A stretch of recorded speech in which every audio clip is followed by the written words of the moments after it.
So hi everyone, welcome to our next lecture for rapid revision जो कि है metals and non metals.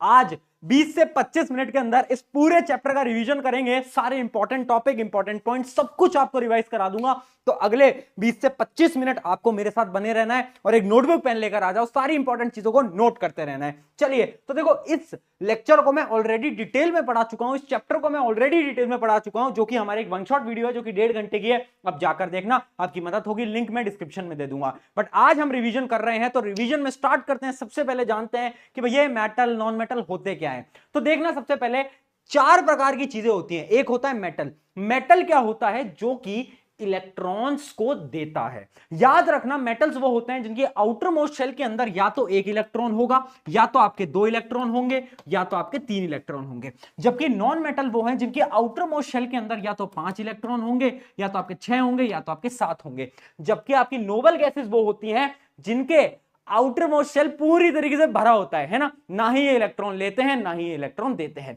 जबकि metalloids जो होते हैं वो कुछ ऐसे आपके एलिमेंट्स होते हैं जो कि मेटल और नॉन मेटल दोनों की प्रॉपर्टीज को शो कर रहे होते हैं। एग्जांपल याद रखेंगे, बोरोन, सिलिकॉन। ठीक है, ये बेसिक हो गया मेटल नॉन मेटल का। बट भैया इनकी फिजिकल प्रॉपर्टीज के बीच में डिफरेंस बता दो। अब ध्यान से समझना, इस चैप्टर के अंदर आपको कुछ एक्सेप्शंस भी आपको याद रखने हैं। एक्सेप्शन क्या होते हैं? जैसे आपके बैक बेंचर के अंदर एक ऐसा बच्चा होता है जो कि बैठता तो पीछे है, बट जब एग्जाम का रिजल्ट आता है तो वो टॉप कर जाता है। तो वो क्या है? वो एक प्रकार का एक्सेप्शन है। उसी प्रकार के एक्सेप्शन हमें यहां पर याद रखने हैं। पहली प्रॉपर्टी है मेलेबिलिटी। भैया मेलेबिलिटी क्या होती है? एक ऐसी प्रॉपर्टी, अगर हम उसे मारेंगे तो थिन शीट्स के अंदर क्या हो जाएगा? कन्वर्ट हो जाएगा। जैसे कि मेटल्स, आपके मेटल्स क्या होते हैं? वो मेलेबल होते हैं, थिन शीट्स के अंदर कन्वर्ट हो जाते हैं। ठीक है, बट आपके नॉन मेटल नहीं होते। और पता है, कुछ एक्सेप्शन भी हैं, कुछ ऐसे भी मेटल्स हैं जो कि थिन शीट के अंदर कन्वर्ट नहीं होते, जो कि आपको याद रखने हैं। जैसे कि आपके आर्सेनिक, मरकरी, ये बहुत इंपॉर्टेंट है। मरकरी जो होता है आपको लिक्विड स्टेट के अंदर होता है, रूम टेम्परेचर पे। आगे बात करते हैं डक्टिलिटी। डक्टिलिटी क्या होती है बेटा? एक ऐसी एबिलिटी, अगर हम एक मेटल को वायर की फॉर्म में, थिन वायर की फॉर्म में कन्वर्ट कर दे तो हम बोलेंगे ओहो तू तो डक्टाइल है। ठीक है, तो मेटल्स जो होते हैं वो डक्टाइल होते हैं, बट नॉन मेटल्स डक्टाइल भैया नहीं होते, वायर्स में कन्वर्ट नहीं कर सकते। आगे बात करते हैं हार्डनेस की। तो देखो, जो आपके मेटल्स होते हैं बहुत ज्यादा टफ होते हैं, बहुत ज्यादा हार्ड होते हैं। आपको पता ही है आयरन बहुत ज्यादा हार्ड होता है, बट यहां पर भी एक्सेप्शन है। एक्सेप्शन है सोडियम पोटेशियम। सोडियम पोटेशियम कुछ ऐसे एलिमेंट्स हैं जिनको आप नाइफ से भी काट सकते हो। हाँ भाई, चाकू से भी काट सकते हो। क्वेश्चन आ सकता है कौन से ऐसे मेटल्स हैं जो कि नाइफ से काट सकते हैं? सोडियम और पोटेशियम। जबकि जो आपके नॉन मेटल्स होते हैं वो बहुत ज्यादा क्या होते हैं? टफ होते, बहुत ज्यादा मतलब आपके हार्ड नहीं होते हैं ना, बहुत ज्यादा सॉफ्ट होते हैं। बट एक एक्सेप्शन यहां पर भी है जो कि है आपका डायमंड। डायमंड जो होता है एक प्रकार का नॉन मेटल है और बहुत ज्यादा टफ होता है। आगे बात करते हैं सोनोरिटी।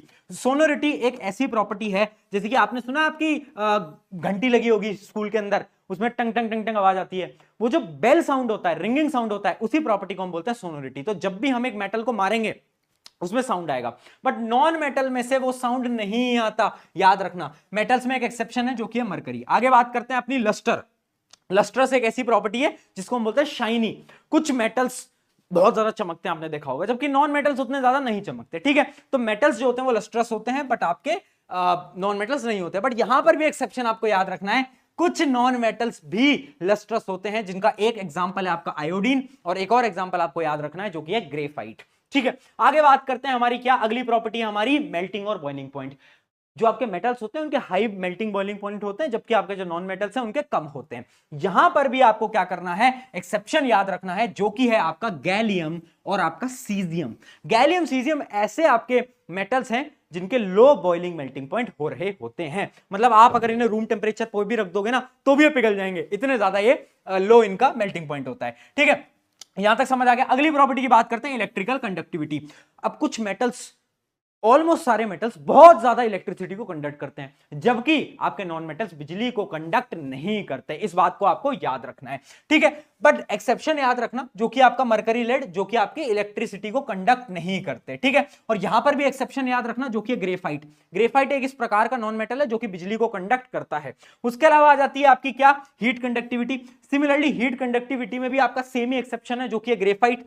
ग्रेफाइट जो है वो एक नॉन मेटल है, बट वो हीट को भी कंडक्ट कर लेता है। अगला आ जाता है आपका क्या, अगला आ जाता है आपकी स्टेट। तो याद रखना सॉलिड स्टेट रहती है, ऑलमोस्ट सॉलिड स्टेट रहती है, बस मरकरी जो है वो लिक्विड में मिलता है, और इनकी जो स्टेट होती है वो सॉलिड भी हो सकती है, लिक्विड भी हो सकती है, गैस कैसी भी हो सकती है। अगली पॉइंट है डेंसिटी, इनकी डेंसिटी हाई होती है, इनकी डेंसिटी लो होती है। याद रखना मरकरी एक ऐसा मेटल है जो कि कैसे मिलेगा आपको, वो मिलेगा आपको लिक्विड एट रूम टेम्परेचर, जबकि जो ग्रेफाइट है और डायमंड है वो एक्सेप्शन आपको मिलेंगे नॉन मेटल के अंदर, क्योंकि जो आपका डायमंड होता है बहुत ज्यादा हार्ड होता है और ग्रेफाइट जो होता है वो बिजली को कंडक्ट करता है। चलिए ये हो गई आपकी क्या, physical properties of metal and non metal. अब बात करते हैं केमिकल प्रॉपर्टीज पे। याद रखना मेटल क्या है, मेटल वो है जो कि इलेक्ट्रॉन देता है, इलेक्ट्रॉन मतलब अपना इलेक्ट्रॉन दे देगा, और नॉन मेटल क्या है जो कि इलेक्ट्रॉन वापस से उससे लेगा, है ना। ये आपको प्रॉपर्टीज याद रखनी है। अब हम देखते हैं कुछ रिएक्शन मेटल और नॉन मेटल की, यानी पहले हम देखेंगे मेटल की रिएक्शन विद ऑक्सीजन। देखो कुछ जो मेटल होते हैं वो ऑक्सीजन के साथ बहुत ज्यादा खतरनाक रिएक्शन करते हैं, जैसे कि आपके सोडियम, पोटेशियम,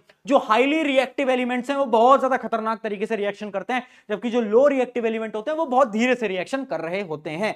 ठीक है, तो याद रखना मेटल ऑक्सीजन मिलके क्या बनाते हैं, मेटल्स के आपके ऑक्साइड बना रहे होते हैं। For example magnesium plus oxygen क्या बनाएगा, मैग्नीशियम ऑक्साइड बनाएगा। देखो वैसे आपको पता है कि जो आपके मेटल ऑक्साइड्स होते हैं वो कैसे होते हैं, वो होते हैं आपके बेसिक, बट कुछ मेटल के ऑक्साइड्स बेसिक भी होते हैं, एसिडिक भी होते हैं, और उन मेटल्स को हम बोलते हैं क्या बेटा, उनको हम बोलते हैं एम्फोटेरिक मेटल्स। बहुत ज्यादा इंपॉर्टेंट है, एक सवाल पक्का आएगा, नाम याद रखना सारे के सारे एम्फोटेरिक मेटल्स के, जो कि आपके beryllium, zinc, tin, lead, aluminium और आपका एंटिनोमी जो कि आपका एसबी। तो याद रखना इनकी ट्रिक भी मैंने आपको बता रखी थी, जो कि ऐसी थी कि सब जन पढ़ो लिखो और बनो जनाब, सब जन पढ़ो लिखो और बनो जनाब। ये किसकी ट्रिक है, जिससे आप सारे के सारे एम्फोटेरिक मेटल्स को याद कर सकते हो। ठीक है, यहां तक आपको समझ आ गया।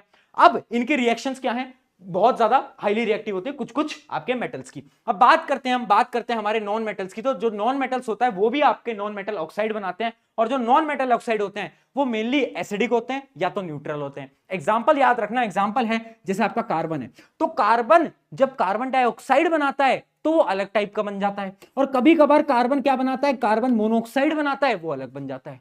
तो यानी एसिडिक भी बनाता है, न्यूट्रल भी बनाता है, इस बात को याद रखना है आपको। चलिए अब बढ़ते हैं हमारी अगली रिएक्शन की तरफ, जो कि आपकी क्या, वाटर के साथ, पानी के साथ कैसी रिएक्शन होती है। याद रखना मेटल्स की जो रिएक्शन होती है पानी के साथ, जो टॉप प्रायोरिटी वाले मेटल्स हैं, जो कि हाईली रिएक्टिव आपके मेटल्स हैं, वो क्या करते हैं, वो बहुत ज्यादा धमाकेदार रिएक्ट करते हैं। ठीक है, और वो क्या बनाते हैं, वो मेटल्स के हाइड्रोक्साइड बनाते हैं, है ना, जबकि कुछ जो लो रिएक्टिव हैं वो सिर्फ मेटल ऑक्साइड बनाते हैं। अब आपको मैं एक ट्रिक बता देता हूं, आपको याद रखने पड़ेंगे। आपको सबसे पहले रिएक्टिविटी सीरीज याद होनी चाहिए। कैसे याद करोगे, ट्रिक बता रखी है, कैटरीना ने कार मांगी ऑल्टो जेन फरारी, फिर भी हाय क्यों मिली सिल्वर ऑडी, उस ट्रिक से याद रखनी है। ठीक है, अब देखना फटाफट से, देखो अब जो हाई रिएक्टिव है, जैसे कि आपके क्या, जैसे कि आपके सोडियम, पोटेशियम, है ना, उसके अगला आपके क्या, कैल्शियम, ये जो होते हैं ये आपके क्या बनाते हैं, हाइड्रोक्साइड बनाते हैं। एक एक करके याद रखना, सोडियम एंड क्या आपके potassium reacts violently with water.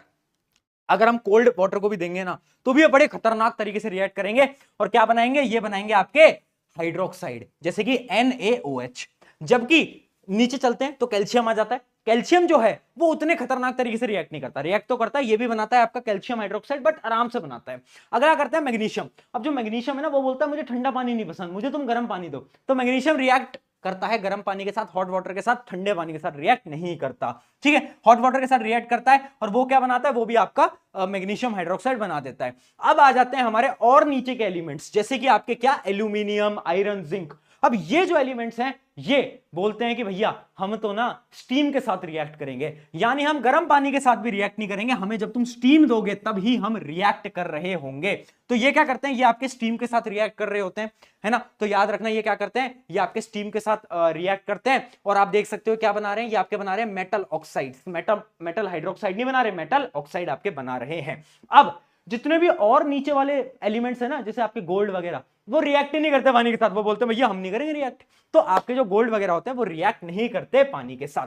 जबकि अगर हम नॉन मेटल्स की बात करें तो याद रखना नॉन मेटल्स के जो ऑक्साइड होते हैं वो पानी में डालते ही एसिड बना लेते हैं। जैसे SO2 को जब हमने डाला तो क्या बन गया, H2SO4 बन गया, यानी हमारी एसिड बन गई, सल्फ्यूरिक एसिड बन गई। तो याद रखना non metal oxide plus water is equals to acid. चलिए और रिएक्शन देखते हैं।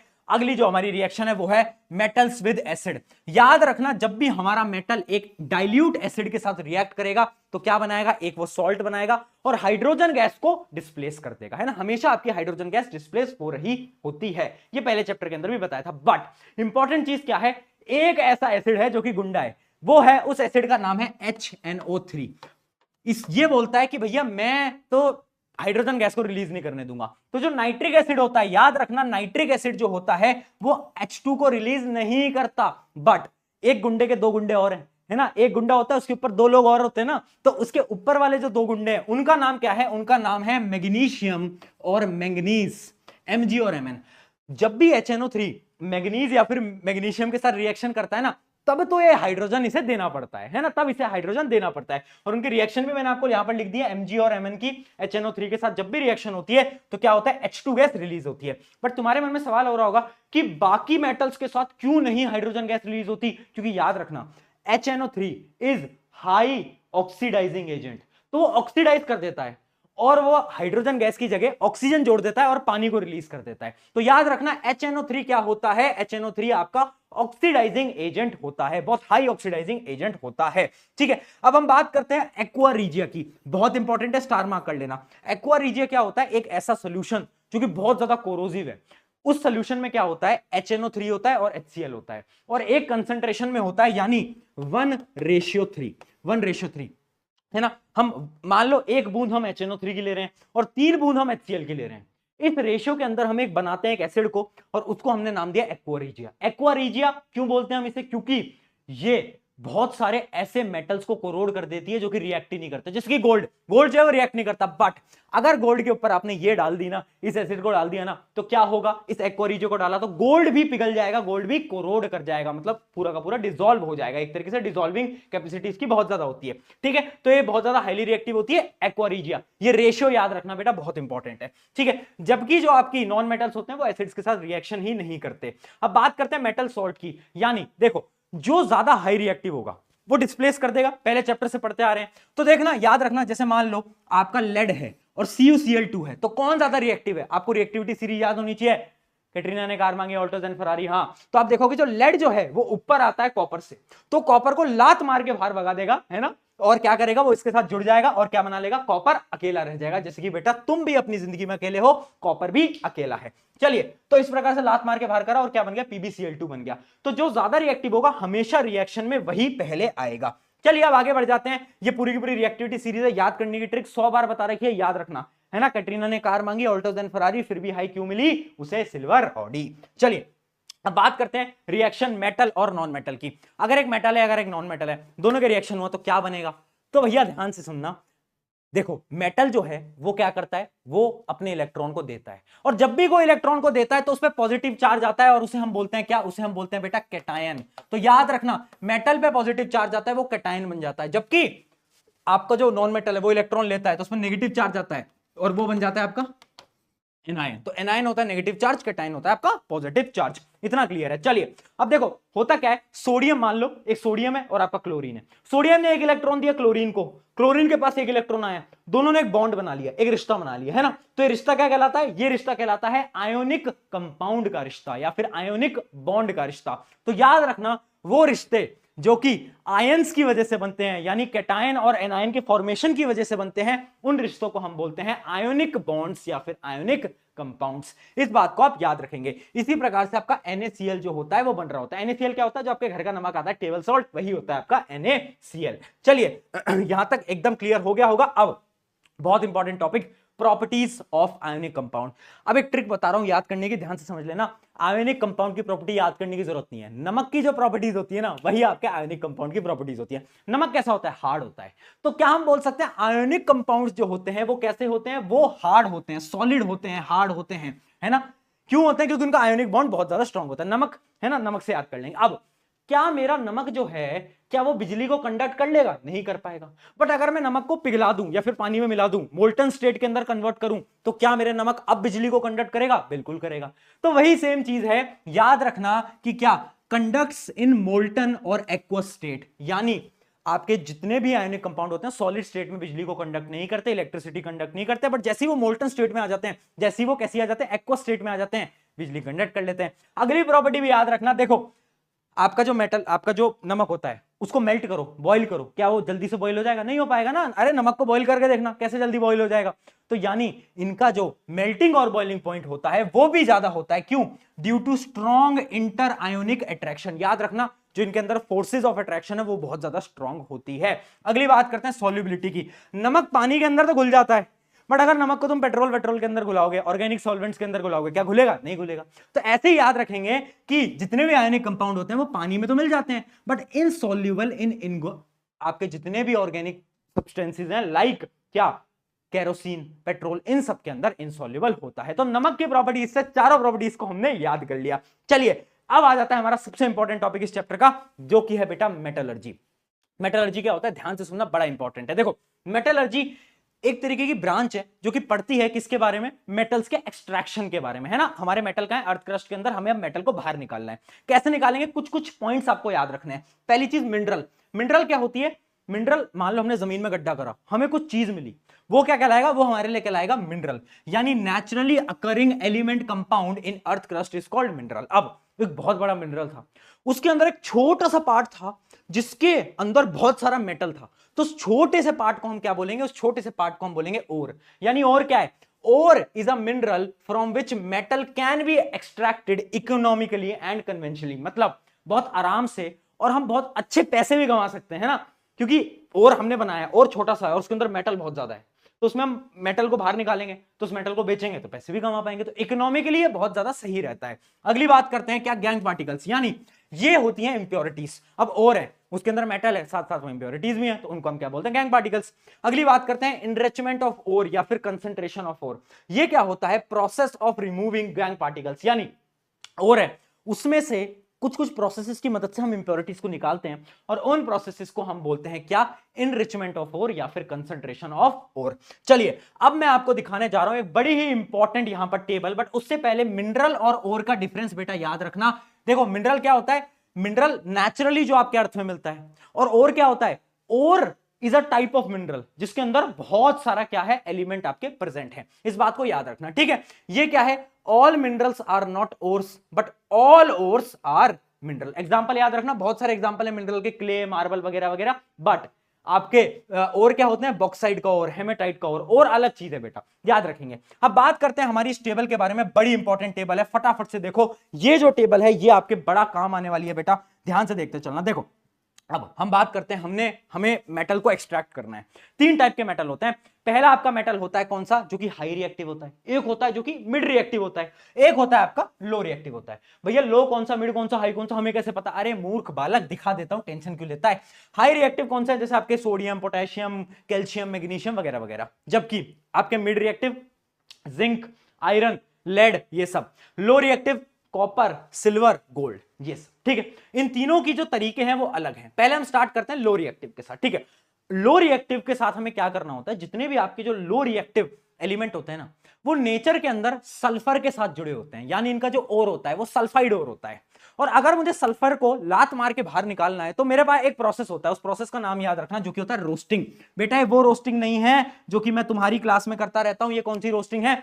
इसके अंदर हम क्या करेंगे? हीट करेंगे in the presence of oxygen. We will heat the ore in the presence of oxygen, बस और कुछ नहीं, ठीक है।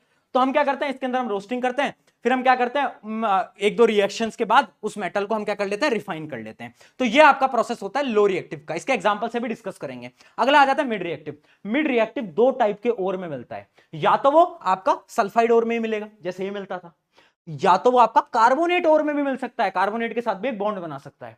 तो सल्फाइड का तो सेम ही प्रोसेस है, हमें याद है। क्या करेंगे हम? रोस्टिंग कर देंगे, आग लगा देंगे, आग लगा देंगे, आग लगा देंगे in the presence of oxygen. जबकि कार्बोनेट में हम क्या करते हैं? कैल्सिनेशन करते हैं। कैल्सिनेशन क्या होता है? हीट ही करेंगे बट ऑक्सीजन नहीं देंगे भैया को। हम बोलेंगे ओहो ऑक्सीजन जी चले जाओ यहां से, इसमें हम ऑक्सीजन नहीं देंगे, याद रखना। रोस्टिंग में ऑक्सीजन है, कैल्सिनेशन में आपका ऑक्सीजन नहीं है। उसके बाद हम क्या करेंगे? रिडक्शन करेंगे, इसका रिडक्शन करेंगे, दोनों ही प्रोसेस से जो मेटल आएगा उसका रिडक्शन करेंगे और फिर हम इसकी रिफाइनिंग कर लेंगे। जबकि जो आपके हाई रिएक्टिव होते हैं उनमें हम क्या करते हैं? उनका एक ही प्रोसेस होता है जो कि होता है इलेक्ट्रोलाइसिस। इसके बारे में आखिरी में अभी हम बात करेंगे। चलिए अब एक टेबल दिखाता हूं, ये सारी रिएक्शन इंपॉर्टेंट है, यहां से एक सवाल पक्का है, 4 से 5 नंबर तुम्हारे तय हो जाएंगे अगले 10 मिनट के अंदर। देखते चलो। देखो पहली बात हम करते हैं क्या? लो रिएक्टिव में हमारा सबसे बड़ा एग्जांपल है Hg यानी मरकरी। मरकरी का जो सल्फाइड हो रहा है उसका नाम याद रखना, उसका नाम होता है क्या बेटा, सिनाबार। क्या होता है, सिनाबार। ये जो आप HgS देख पा रहे हो ये क्या है आपका, एक प्रकार का सिनाबार। ठीक है, अब देखो इसमें हम क्या करते हैं, सबसे पहले मैंने आपको बताया रोस्टिंग करेंगे। रोस्टिंग में क्या होगा, हीट करेंगे in the presence of oxygen. तो ऑक्सीजन दे दी हमने, बहुत सारा हीट करा तो क्या बन गया, HgO बन गया। अब हमने क्या करा, इसे और ज्यादा हीट करा या फिर इसी के साथ हमने रिएक्ट कराया तो आपका जो मरकरी है वो अलग से बाहर आ जाता है। एक और एग्जांपल ले लेते हैं आपके, क्या आपका एग्जांपल हम लेते हैं कॉपर का। कॉपर सल्फाइड है, इसको हमने ऑक्सीजन की प्रेजेंस में हीट करा, क्या बनाया, कॉपर ऑक्साइड। फिर हमने कॉपर ऑक्साइड का रिएक्शन कराया कॉपर सल्फाइड के साथ, तो क्या, जो आपका अकेला कॉपर है वो बाहर आ गया। ठीक है, ये थे आपके लो रिएक्टिव। अब अगर हम मिड रिएक्टिव की बात करें, उनमें क्या प्रोसेस था, या तो सल्फाइड या तो कार्बोनेट। तो एक एक का एग्जांपल दे लेते हैं। देखो सबसे पहले हम देखते हैं, अगर आपका जिंक है, जिंक सल्फाइड, हम क्या करेंगे बेटा, रोस्टिंग करेंगे इसकी। कैसे, ऑक्सीजन की प्रेजेंस में हीट कर देंगे। अगर जिंक कार्बोनेट है, जिंक कार्बोनेट के साथ क्या करेंगे, इसके साथ हम कैल्सिनेशन करेंगे, यानी इसको हम हीट तो करेंगे बट ऑक्सीजन नहीं देंगे भैया। जैसे हीट करेंगे तो जिंक ऑक्साइड अलग हो जाएगा, कार्बन डाइऑक्साइड अलग हो जाएगा। अब याद रखना अगला प्रोसेस होता है रिडक्शन। मिड रिएक्टिव वालों में रिडक्शन होता है ना, रिडक्शन क्या होता है, ऑक्सीजन का छीनना। तो हम क्या करेंगे, रिडक्शन हम इसका कार्बन की मदद से रिडक्शन करा देंगे, तो Zn अलग हो जाएगा और कॉपर मोनोऑक्साइड अलग हो जाएगा। ये बड़ा इंपॉर्टेंट है बेटा, याद रखना। ठीक है, इसके अलावा इसका एक और एग्जांपल है जो कि पेपर में हर बार पूछा गया है, वो है आपकी थर्माइट रिएक्शन। थर्माइट रिएक्शन क्या होती है, बेसिकली हम आयरन का ऑक्साइड ले रहे हैं। ठीक है, आयरन के ऑक्साइड में एल्यूमिनियम की मदद से रिडक्शन करा रहे हैं। देखो एल्यूमिनियम की मदद से क्या कर रहे हैं, रिडक्शन कर रहे हैं। आयरन हमें बाहर निकालना था, एल्यूमिनियम ने ऑक्सीजन के साथ रिश्ता बना लिया और वो एल्यूमिनियम ऑक्साइड बन गया। अब ये इंपॉर्टेंट क्यों है, क्योंकि ये जो रिएक्शन होती है थर्माइट रिएक्शन, ये रिएक्शन याद रखना, जब भी रेलवे ट्रैक्स जोड़े जाते हैं, ज्वाइनिंग ऑफ रेलवे ट्रैक्स होता है, तो हम थर्माइट रिएक्शन की मदद से ही आयरन को क्या करते हैं, जोड़ते हैं, है ना, लिक्विड आयरन बनाता है। और इसके अंदर जो हीट एनर्जी है वो बहुत ज्यादा हाई होती है। तो याद रखना, डायरेक्टली सवाल आएगा, रेलवे ट्रैक्स बनाने के लिए कौन सी रिएक्शन यूज होती है और वो रिएक्शन बताओ। थर्माइट रिएक्शन इस प्रकार से। अब आ जाते हैं हमारे high reactive. High reactive element करते हैं आपके इलेक्ट्रोलाइटिक रिडक्शन। क्या होता है, एक डायग्राम की मदद से जल्दी से फटाफट से समझ लेते हैं। इलेक्ट्रोलाइटिक रिडक्शन आप देख सकते हो, देखो यहां पर। तो इसमें हम क्या करेंगे, मोल्टन NaCl लेंगे।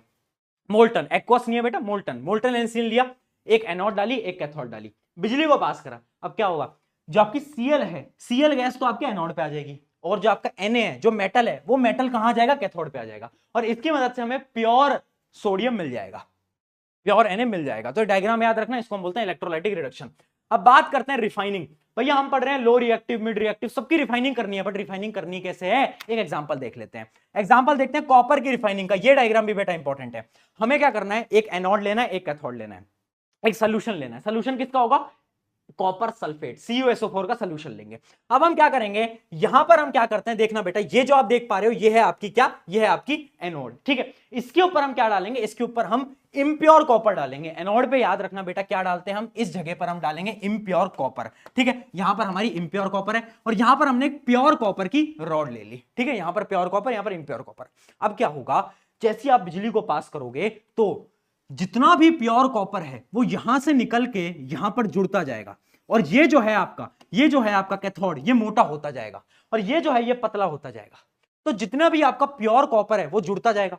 अब आप बोलोगे भैया इंप्योरिटीज का क्या हुआ, तो जितनी भी इंप्योरिटीज है वो यहां पर नीचे आके बैठती जाएंगी, नीचे सेटल होती जाएंगी, और उसको हम बोलते हैं क्या, उसको हम बोलते हैं एनोड मड। क्या बोलते हैं बेटा, एनोड मड, यहां पर लिखा भी हुआ है। ठीक है, तो याद रखना, सवाल आएगा डायरेक्टली कि आपके इलेक्ट्रोलाइटिक रिफाइनिंग के अंदर कैथोड पे क्या बनता है, तो याद रखना कैथोड पे आपका प्योर एलिमेंट बनता है, यहां पर आपका इंप्योर होता है ना। और एनोड मड पे क्या होता है, एनोड मड पे आपकी जितनी भी इंप्योरिटीज हैं वो नीचे आके गिरती जाती हैं। तो ये पूरा का पूरा एग्जांपल याद रखना, सोल्यूशन का नाम याद रखना जो कि आपका कॉपर सल्फेट, और ये होता है आपका इलेक्ट्रोलाइटिक रिफाइनिंग। पक्का है कि एक सवाल इलेक्ट्रोलाइटिक रिफाइनिंग पे आना तय है, मतलब तय है, गारंटीड है। ठीक है, तो ये हो गया आपका पूरा का पूरा। आई होप आपको यहां पर समझ में आ गया होगा। अब एक चीज याद रखना, रोस्टिंग और कैल्सिनेशन पे डिफरेंस आपको हमेशा याद रखना है। रोस्टिंग क्या है, heating in the presence of oxygen.